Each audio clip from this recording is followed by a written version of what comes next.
Olá, meu nome é Diogo Moreira, sou auditor fiscal da Receita Federal e coach no Estratégia Concursos. Eu estou aqui hoje com meu colega Daniel Magalhães, auditor fiscal do trabalho, e a gente vai bater um papo aí sobre esse cargo, que é um cargo sobre o qual eu nunca falei nesse canal. Eu estou com alguns alunos estudando para TST, fiz um vídeo sobre o assunto e tal, mas de AFT mesmo eu nunca falei. Daniel, obrigado pela presença aqui. Vai ser muito interessante porque eu mesmo não domino esse cargo e tenho que conhecer as nuances, as matérias. Vamos bater um papo aqui sobre quais as primeiras matérias para estudar, né, quando você está começando a estudar para esse concurso, quais as principais matérias, aquelas que você tem que ter uma atenção especial, que geralmente valem mais pontos, caem com mais frequência. E é isso aí. Primeiramente, se você puder falar um pouquinho aí do seu cargo, rapidamente, como é que é, o que você acha de ser um auditor fiscal do trabalho? Olá pessoal, um prazer estar aqui com vocês. CAFT, o que motiva muitas pessoas a buscar CAFT é a pegada social do cargo, é você poder ajudar alguém, você vê na sua função pública alguma coisa mais concreta do que só um grande salário. Se você busca alguma coisa nesse sentido e tem afinidade com as carreiras trabalhistas, como o Diogo falou, a AFT pode vir a ser uma proposta boa, talvez 2018 ou 2019. E tem bônus de eficiência também, né? Temos bônus de eficiência ainda não regulamentado no valor fechado de R$3.000. Que é exatamente o mesmo caso da Receita Federal. Ainda não foi regulamentado e está no valor de R$3.000. Mas os salários são iguais e são muito bons. Bom, quem está estudando para Receita, vamos começar por quem está começando a estudar para concurso. Está pensando em estudar, eu quero estudar para FT. A gente sempre fala aqui para a Receita Federal para começar com 6 matérias básicas, as 6 básicas da área fiscal: constitucional, administrativo, tributário, contabilidade, português e as exatas. E no caso do AFT, você teria umas 6 ou 7 matérias que você considera as iniciais, as de um ciclo inicial? Sem dúvida. O edital de AFT, ele tem uma nuance de ele poder ter muitas variações entre concursos. Evitando isso, a gente propõe português, raciocínio lógico, trabalho, constitucional, administrativo, segurança do trabalho. Se a gente for analisar os últimos concursos, 13 e 10, a gente vai ver mais ou menos aí 50% dos pontos finais, em alguns casos até mais, calcados só nessas disciplinas. Ou seja, aquela pessoa que eventualmente estuda para um tribunal trabalhista, se você vai verificar o que você precisa fazer para FT, a única diferença seria a segurança do trabalho. Sim. A pessoa que estuda para a Receita Federal, se ela tem interesse em ver alguma coisa para FT, as diferenças são maiores, mas não são às vezes tão distantes. Enfim, é um bom começo que eu suponho, já de antemão é uma pergunta que sempre fazem, quanto tempo leva? Aí 6, 8 meses para você fazer um estudo padrão nessas 6 disciplinas e obviamente poder seguir nas outras 4 que também são muito importantes. Atenção então, direito do trabalho e segurança do trabalho são as duas matérias mais diferentes aí, né? Aquelas mais específicas de auditor fiscal do trabalho. E a gente tem uma coisa parecida com o que é na Receita Federal, que é de 6 a 8 meses para você conseguir ler essas 6 matérias básicas para em seguida ir inserindo matérias novas e buscando as outras. A gente vai traçar esse paralelo com a Receita Federal de vez em quando, porque a maioria de vocês estuda para a Receita Federal. Bom, então nós temos direito do trabalho e segurança do trabalho como duas matérias importantes para esse ciclo inicial. Tem alguma outra matéria que você acha que viria logo em seguida, porque ela tem uma importância grande, é certo que ela vai ser cobrada, ela tem uma quantidade de pontos relevante? Na nossa atuação nas redes sociais, meu canal youtube.com/preparação trabalhista, a gente sempre traça, além dessas 6, outras 4. Economia do trabalho, administração pública, direito previdenciário e direitos humanos. Essas, na minha visão, fechariam as 10 disciplinas, fazendo uma conta mais ou menos redonda, 12 meses, que um candidato que se pretenda a FT deveria ver antes da autorização. E a gente fala em um concurso do executivo da autorização, por quê? Porque ela marca aquele momento a partir do qual o Poder Executivo vai startar o processo, e aí você vai ter 6 a 8 meses de autorização à prova. Não é tempo suficiente para você fazer o ciclo básico, não é. você provavelmente ficará para o concurso de 2022. É tempo para revisar, é tempo para trabalhar alguma ou outra particularidade. Então, quando a gente chega em um momento de autorização, eu digo a você, Diogo, e a quem nos assiste, que praticamente todos os cargos já têm aqueles candidatos que têm ali bagagem para competir por aquela vaga. É similar ao cargo de auditor da Receita, com a diferença que o auditor da Receita você eventualmente ainda tem um fisco estadual, um fisco municipal pode fazer o nosso, infelizmente você não tem. Então o candidato ele tem que se certificar de que ele está traçando um plano A, seriam essas 10 matérias aí em um ano, e ele tem eventualmente algum plano B. Porque se você aposta todas as suas fichas e aposta errado, infelizmente você fica na fila. É alguma coisa que a gente quer sempre evitar. E concluindo esse aspecto das 10 disciplinas, o que fugir dessas 10, eu digo isso a quem me contrata, me segue, me escuta, o que fugir dessas 10 é chute. Porque fora elas, já caiu civil, já caiu penal, já caiu comercial, já caiu auditoria, contabilidade geral. O nosso edital de contabilidade, copiado provavelmente da Receita, se fosse cobrado, eu não teria passado, porque não é uma matéria que eu domino. Felizmente não foi. Foi uma grande surpresa, né, no último concurso. Ninguém esperava. Ninguém esperava. Então, o que sair dessas 10 é chute. O que sair disso daí é alguma coisa que fulano pensou e propôs. Por quê? Porque não tem fundamento na estatística ou na história. Entendi. Uma próxima prova sendo ESAF, ela tem uma tendência a vir com essas 10 disciplinas cobradas e adotar um perfil do edital de 2010. O que fugir disso aí, desconfie que pode ser chute e pode lhe embarcar numa furada. Bom, isso é muito importante. É uma coisa que eu gosto de frisar muito aqui no meu canal, que a gente sempre fala para os nossos alunos, é o quê? Você tem que se preparar com antecedência. Você tem que traçar um objetivo, definir a sua meta e se preparar para aquela prova com antecedência. Quem fica correndo atrás de autorização dificilmente consegue chegar em algum lugar. Correndo atrás de edital, então, é praticamente impossível. Como o Daniel falou, você tem que ter esse objetivo definido, abarcar essas 10 matérias, e isso significa ler, fazer as revisões periódicas, praticar muita resolução de questão, estar com o desenvolvimento, um material pronto para você revisar no futuro, perto da prova e tal, mas nunca perder contato com essas matérias. Se você tirá-las do seu ciclo para fazer uma prova do TST, por exemplo, por algum motivo você dá uma reduzida, depois elas têm que voltar. Não adianta você estudar uma matéria hoje e ficar um ano sem vê-la. Então repete aí quais são as 10 matérias, por favor. Português, constitucional, administrativo, raciocínio lógico, trabalho, segurança do trabalho, economia do trabalho, administração pública, humanos e previdenciário. Perfeito. 12 meses, isso daí leva para o cara dominar esse conteúdo. Agora, uma vez dominado, não me parece que a pessoa gasta muito mais tempo com isso. É só ir administrando, fazendo uma questão nova, fazendo uma revisão e, claro, chega num patamar em que ele pode dizer: quando sair a autorização, eu estarei em condições de fazer. Foi o que eu fiz em 2013. Eu estava com o conteúdo já todo estudado, saiu a autorização, eu esqueci que existia outra coisa que não concurso público. Trabalhava, mas obviamente focado 100% na prova. Infelizmente eu passei em 20º lugar. Sobre o que o Diogo falou, estresse com relação à autorização, a edital, qual vai ser a banca. Todo dia me mandam muitos directs e inboxes e eu digo: o cara que não está com a tarefa de casa em dia não tem por que se preocupar se vai sair a autorização. Porque a minha vida toda de concurseiro, eu já tenho meu primeiro concurso em 2002, o que eu mais vejo, aluno concurseiro, eu também, enquanto era concurseiro, deseja o edital sai, o cara entra em parafuso. Porque não estava pronto? Não estava pronto.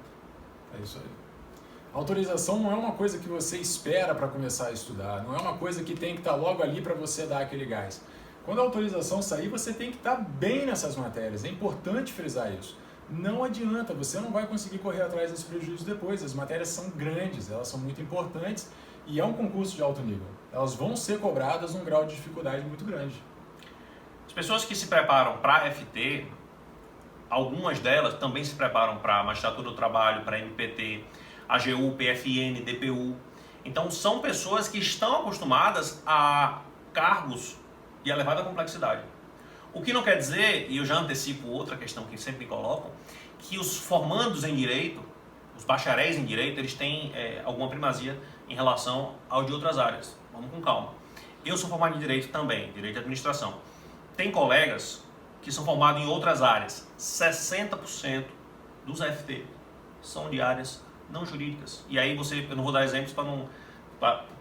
Eu sou psicólogo, eu sou da Receita Federal. Exatamente, eu iria caminhar por esse lado. Uhum. Mas não precisa de exemplos. Você tem aí 60% dos cargos dos colegas que são de exatas, áreas humanas e, obviamente, as mais diversas formações possíveis, o que me confirma que qualquer pessoa pode vir a fazer essa prova, desde que, claro, tenha uma estratégia correta e desde que, claro, antecipe-se ao que vai ser certamente cobrado. A gente já tem, com o passado, uma relativa certeza do que vai ser estabelecido como questão e, claro, trabalha-se em cima disso. O que for novidade, eu não sou mãe de nada. Eu não tentaria adivinhar. Eu faria bem feito o dever de casa. E, claro, uma vez que tenhamos uma confirmação de banca, um edital, etc., aí, claro, em cima daquilo, todos ou quase todos os candidatos partem de uma base quase que igual. Seria mais ou menos essa uma estratégia para quem quer concorrer para o próximo AFT, que, imagino eu, ocorra final de 2018, começo de 2019. É alguma coisa que a Secretaria de Inspeção conta, inclusive, com essa posse para 2019, então a gente ainda tem essa expectativa. É uma coisa que tem sido falado também na Receita Federal, a situação é basicamente a mesma. Concurso provavelmente no segundo semestre de 2018 ou início de 2019, mas a posse com certeza em 2019. Ano que vem, com relação ao orçamento, está muito apertado. No caso da Receita Federal, o presidente do sindicato mencionou que realmente posse só em 2019 e que há uma possibilidade de sair no segundo semestre de 2018. Não estou dizendo que essa possibilidade é grande ou pequena. Vai depender, eu acho, da economia do país, como é que vai se desenvolver, a questão política também, se vai haver uma estabilização ou não. Agora, o concurso de AFT, ele andou gerando boatos aí no ano passado, é um concurso que volta e meia alguém fala, vai sair uma autorização, não, o presidente do não sei o que lá disse que vai, que precisa, que não é o que acontece com a Receita Federal, mas para a AFT tem surgido uns boatos assim de vez em quando, né? Hoje a gente tem o mesmo número de auditores que a gente tinha em 95.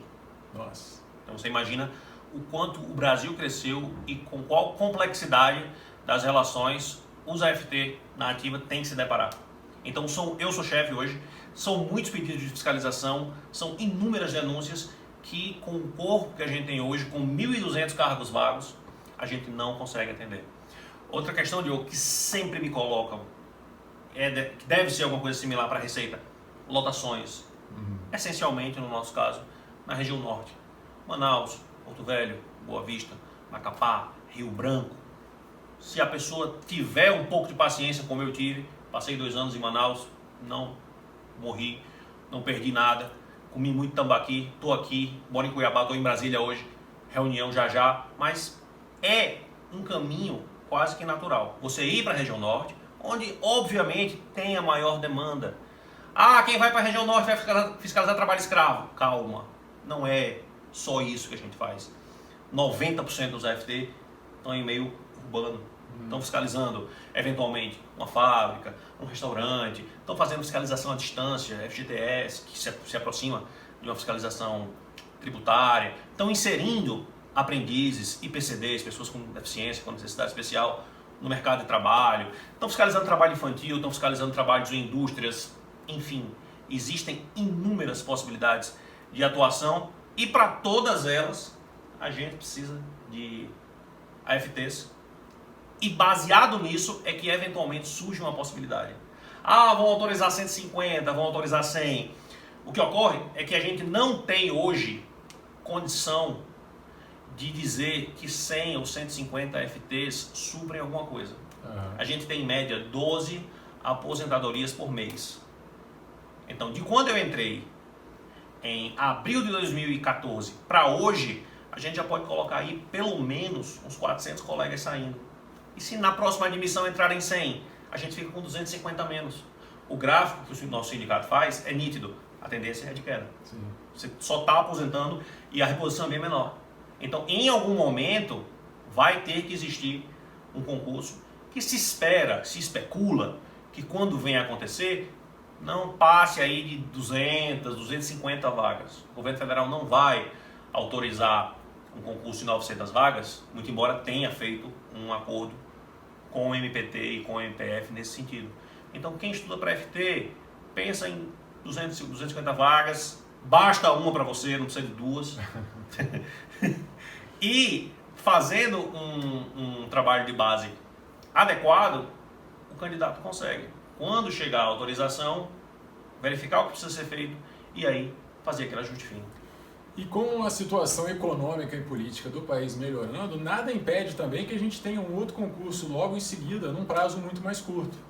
A gente sempre que viu suspensões de concursos públicos, mais austeridade fiscal, o orçamento mais enxuto, logo em seguida a gente costuma ter, historicamente, uma enxurrada de concursos.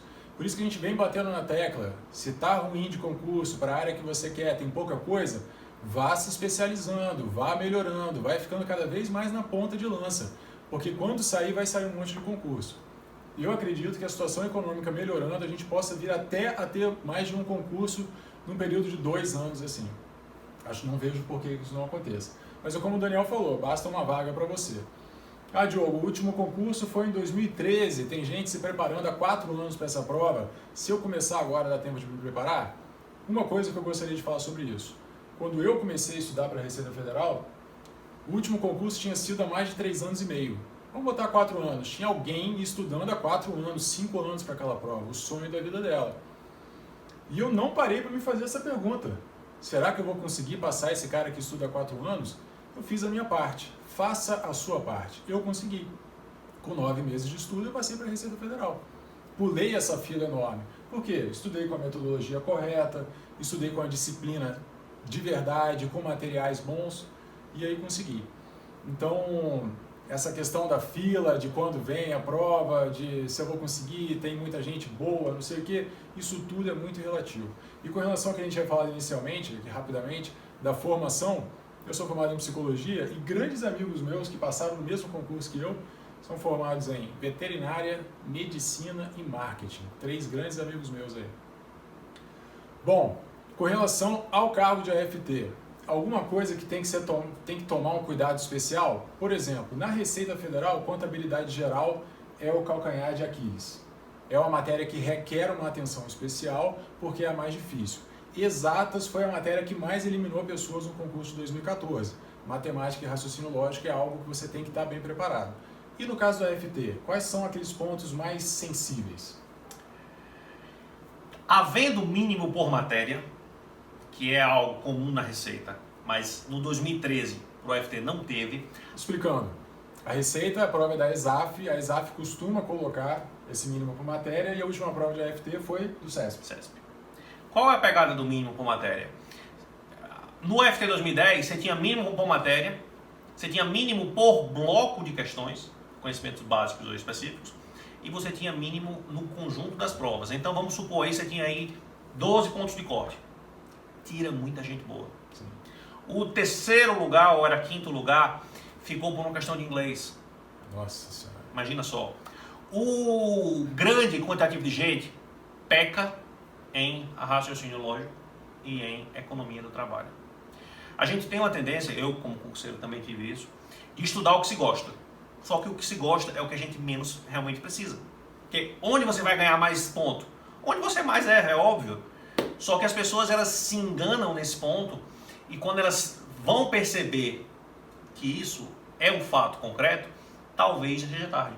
Que aí seria o caso da pessoa que ficou por um único ponto. Então essas matérias exatas na ESAF, tendo 40% de mínimo por matéria, você tem que garantir pelo menos, se forem 10, as suas 4 questões. Se não por um único item, todo o seu esforço foi embora. Estratégia é fundamental. Essa lógica, há uma fila para o concurso. É bem relativa essa questão. Conheço pessoas que não tomaram conhecimento disso, não tinham YouTube, não tinham... Na minha época não tinha Instagram assim. Minha época 2013, né? Não tinha tanta rede social, era mais YouTube e Facebook. Repete aí o seu Instagram. Meu Instagram, Prof. Daniel Magalhães. Prof. Daniel Magalhães no Instagram e no YouTube é Preparação Trabalhista. Preparação Trabalhista. Beleza. No meu YouTube eu falo bem detalhadamente sobre nossa carreira, o que é que a gente faz, já gravei muitos vídeos, porque é dúvida das pessoas e que muitas vezes elas não conseguem esclarecer isso em lugar nenhum. Mas como eu estava dizendo, se a pessoa não garantir aqueles 40%, ela mandou embora aí milhares de reais e centenas de horas. Eu fui professor de inglês, estudei para me matar no FT 2010. Não fui para a segunda fase, da qual quase todo mundo passou, talvez eu tivesse passado, por uma única questão em inglês. Nossa. Que inglês é esse de Harvard? Fiquei para... Era The Economist, essas publicações, bem puxado. Eram... Na verdade, ficou confusa. Eu fiz 9 questões das 10. Ah, bom. Achei que você tinha feito 3 das 10. Não, eu fiz 9 das 10. Em regra, eu faço as 10. Se eu tivesse feito uma a mais, eu teria passado de fase. Eu não fiquei no ponto de corte em inglês, mas fiquei no ponto de corte geral. Ah, bom. De 2010 a 2013, se a gente calcular aí um salário anual em uns 300 mil, eu perdi R$1 milhão. Dorme com esse barulho. Uma questão não, menos, um ponto, que em inglês era ponto 1, peso 1. Perdi R$1 milhão. Você fala, como é que pode a pessoa... Tá aí. Eu fiquei na fila porque não fiz um ponto a mais, que poderia ter sido em qualquer matéria, mas inglês me marcou porque eu deveria, por obrigação, fazer as 10, não fiz.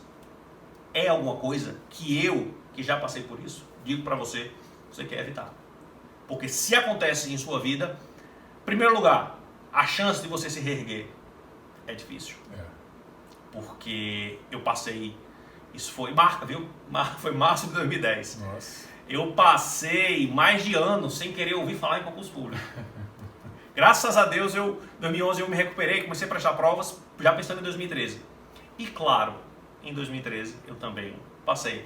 Porque eu não sei se eu teria aguentado uma outra espera para outro concurso de FT. Por isso que a especialização é tão importante. Concurseiro não pode ser uma profissão, você não pode passar 5, 7 anos fazendo isso. Tem que definir um objetivo. Eu botei na minha cabeça desde o primeiro dia que eu queria ser auditor da Receita Federal.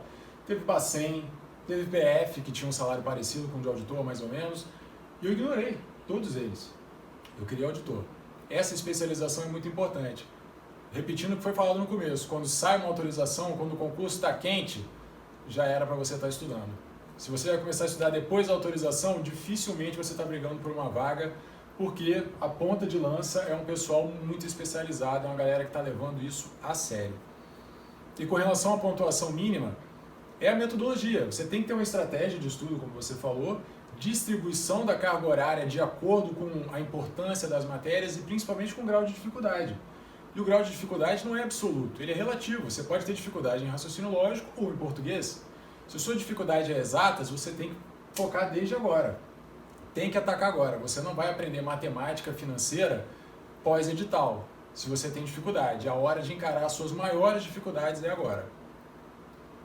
Alguma consideração aí?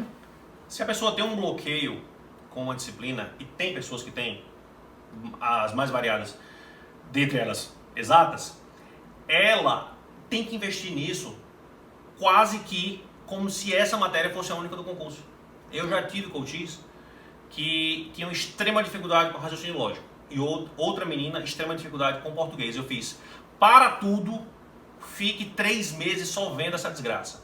Não tem como a pessoa não aprender. Mas era um caso de muita dificuldade. Não tem como não aprender, não tem como não aprender. Meu irmão, se você pode, você vai estudar só raciocínio lógico. Pega todos os cursos em vídeo, todos os cursos em PDF, livro, bicho, 50% você desenrola. Você desenrola. No mínimo, pega um professor particular para poder estar ali te ensinando alguma coisa. Tinha uma menina que eu passei para ela, Kumon, resolveu. O que eu digo e o que eu sensibilizo as pessoas é, eu sou prova de que é viável, eu sou prova de que você consegue. Agora, tem que ter a decisão correta do ponto de vista do que é que você vai fazer e, obviamente, tem que ter um esforço. Sem essa conjunção de fatores aqui, você não passa nem para, não vou dizer, para não falar mal, mas você não passa para nada. Para nada. Tem que ter esse método e essa linha muito bem definida. Receita de bolo, uma vez cumprida, as chances de dar certo aumentam muito. Não fique procurando o pulo do gato, o atalho, a fórmula mágica. Existem técnicas de estudo consagradas, as técnicas que a gente utiliza com os nossos alunos, que não são novidades, são técnicas que eu utilizei em 2009, quando eu estudei. Elas estão aí na internet, no meu canal, você vê todas elas. Elas estão aí. O que faz a diferença, então? É você pegar e trabalhar, estudar, ter perseverança, ter disciplina, fazer a sua parte. Muita gente fica pulando de um concurso em outro, fica pulando de uma metodologia para outra. Ah, eu vi um vídeo que o professor fala uma coisa completamente diferente, eu vou experimentar. Não é por aí. O que interessa é a tal da bunda na cadeira. Você tem que estudar, tem que cumprir as horas que você se dispõe, que estão no seu planejamento. Isso é o que faz a diferença. Os meus melhores alunos do coaching são aqueles que não falham. Faça chuva, faça sol, o cara cumpre a carga horária dele. Acabou. Sem muita novidade, sem muita nhenhenhê, sem muita história. Não, o cara pega e estuda. São os melhores resultados. Já deve ter tido umas 30 pessoas que, na minha visão, encerraram o processo prontas para serem aprovadas. Claro que entre o encerramento do processo e a prova, há muitos fatores. Mas, dentre essas pessoas, eu vi e eu via algumas características que eu também tento incorporar para mim enquanto pessoa, porque a gente também aprende muito. A principal delas, foco. E a segunda, disciplina. Delimitou um foco adequado e em cima desse foco religiosamente cumpriu. Ah, hoje meu cachorro ficou doente, hoje veio uma pessoa viajar, etc. Sempre vai ter um desvio, mas sua vida não é um inferno para ter um desvio todo dia. Pois é. E aí, no que você contorna o fato novo, retorna para sua meta e vai até cumprir. Quem fez isso conseguiu acumular o conhecimento e hoje está aí esperando um AFT, prestando eventualmente outras provas, alguns até passando em outras provas. Sim. Também a gente está tendo TRTs, algumas provas de tribunais por aí, as pessoas acabam passando. Eu tive uma disciplina quase militar. Eu acordava, minha rotina era igual todos os dias. Eu conseguia, pós-edital, eu cheguei a fazer 8 horas líquidas, mas pré-edital eu fazia 6 horas líquidas e encerrava 5 horas da tarde, 6 horas da tarde. Eu nunca estudei à noite, porque eu não gostava, não rendia, me sentia mal, gostava de ver filme. Naquela época não existia Netflix, eu ficava vendo filme no computador. Mas era ali, ó, todo dia, os mesmos horários, a mesma rotina. Eu tomava café da manhã estudando para não perder tempo sentado na cozinha. Essa característica que faz a diferença. Essa disciplina. E claro, uma disciplina muito grande. Se você ficar pulando de prova em prova, você não passa. Então o foco, com certeza, é fundamental. Teve um cara, Antônio, lá de Maceió, que estudando para FT, eu vi que ele tinha muita chance de prestar outros concursos. Ele fez TRT do Amazonas, passou para técnico, e fez TRT de Sergipe, passou também para técnico. Excelente. Aí ele fez, e agora? Eu fiz, e agora você vai estudar para FT ganhando 7 pau. Ou em Manaus ou em Aracaju, em algum lugar, ele é novo, tem 20 e poucos anos. Você fica na sua, quando sair o FT você já tem bagagem, já é concursado, tá tranquilão, consegue gastar tempo no seu projeto. As chances de um cara desse ter êxito são muito grandes. E tudo foi desenvolvido com essas duas coisas, foco e disciplina. É isso aí. O timing, como foi falado, é muito importante. Assim como você citou os 30 alunos que estavam prontos ao terminar o processo com você, o timing é importante. Para mim, minha preparação foi muito diferente. Foram só 9 meses estudando. Eu tive uma ascendente de conhecimento e eu estava no ápice no dia da prova. Foram 9 meses correndo, aprendendo e surgiu a prova. Se você também passa disso aí, requer uma atenção especial. Você fatalmente vai ter uma descendente depois e você tem que arrumar um jeito de fazer a manutenção do conhecimento e da motivação também. Essas provas intermediárias são uma excelente forma de manter a motivação, de se manter estudando. Mas o seu planejamento não pode descartar as matérias que você estudou anteriormente. No caso de FT, a gente tem que acreditar que vai ter prova. Porque tudo leva a crer que pode demorar. Ah, reforma trabalhista, suspensão dos concursos, não está previsto na LOA. Se você for querer ver o copo meio vazio, você vai conseguir. Se você buscar vê-lo meio cheio, você também vai conseguir. Todos os concursos de AFT sempre foram precedidos por más notícias. Existiram os concursos, tanto que eu estou aqui. Sim. Logo, Sempre tem. você tem que acreditar que vai existir. E com base nisso, correr atrás, sentar a bunda na cadeira e estudar. Pergunta, o que você vai fazer se você não vai estudar? Ah, não, eu vou para a iniciativa privada. Vou advogar.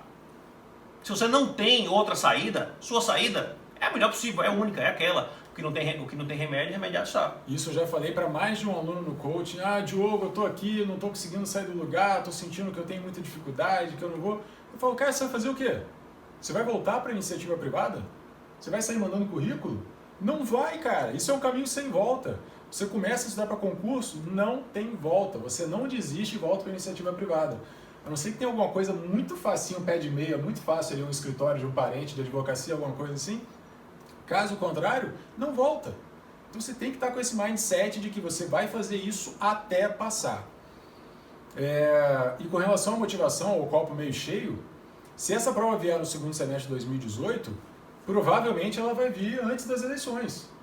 Agosto, setembro, faltam 12, 11, 10 meses para a prova, se ela vier em 2018. Ok, podem faltar 18 meses. Mas você tem que estar com um horizonte de 10 a 12 meses a partir de agora, porque se ela vier, você tem que estar pronto. Se ela pegar ali em 2018, você tem que estar com a preparação focada. Ah, não teve, ficou para 2019. Pô, você está com aquele núcleo das 10 matérias mais ou menos dominado, você está fazendo uma outra provinha e você vai esperar. O que não dá é deixar para correr em cima da hora. Exato. Para quem está nesse deserto, eu já fiz essa analogia uma vez, riram muito. Você largou o Egito, você está no deserto, você vai para a terra prometida, você tem que acreditar. Se você não é o primeiro cara a acreditar, você já perdeu. Infelizmente. Não dá para parar no meio do deserto. Não dá não. É foda parar no meio do deserto. Com certeza. Daniel, muito bom. Acho que foram dicas bastante úteis aí para quem está pensando em estudar para FT, para quem já vem estudando também. É um cargo razoavelmente diferente do cargo de auditor da Receita Federal, apesar do nome, apesar da remuneração. A atuação é um pouco diferente. E as matérias principais são bastante diferentes também, são praticamente duas áreas diferentes de estudo. Mas é interessante ter essas informações, fica aqui, assista esse vídeo de novo, pegue ali aquelas 10 matérias, foque nisso, assista os outros vídeos do meu canal se você estiver interessado em técnicas de estudo. Se você quiser conhecer detalhes da atuação de AFT, entre no Instagram, Prof. Daniel Magalhães, ou no YouTube, Preparação Trabalhista, e confira as dicas que a gente coloca lá. Considerações finais? Um último recado. Estou com a lista de transmissão. Todas as sextas eu mando áudios gratuitos. Então mande eu quero para 8499-668-0000. Não é assessoria, sou eu quem responde. Então mande, eu coloco você na minha lista de transmissão e lhe mando áudio e conteúdos gratuitos todas as sextas. Grande abraço. Imperdível. Obrigado, pessoal. Obrigado, Daniel. Valeu. E até a próxima.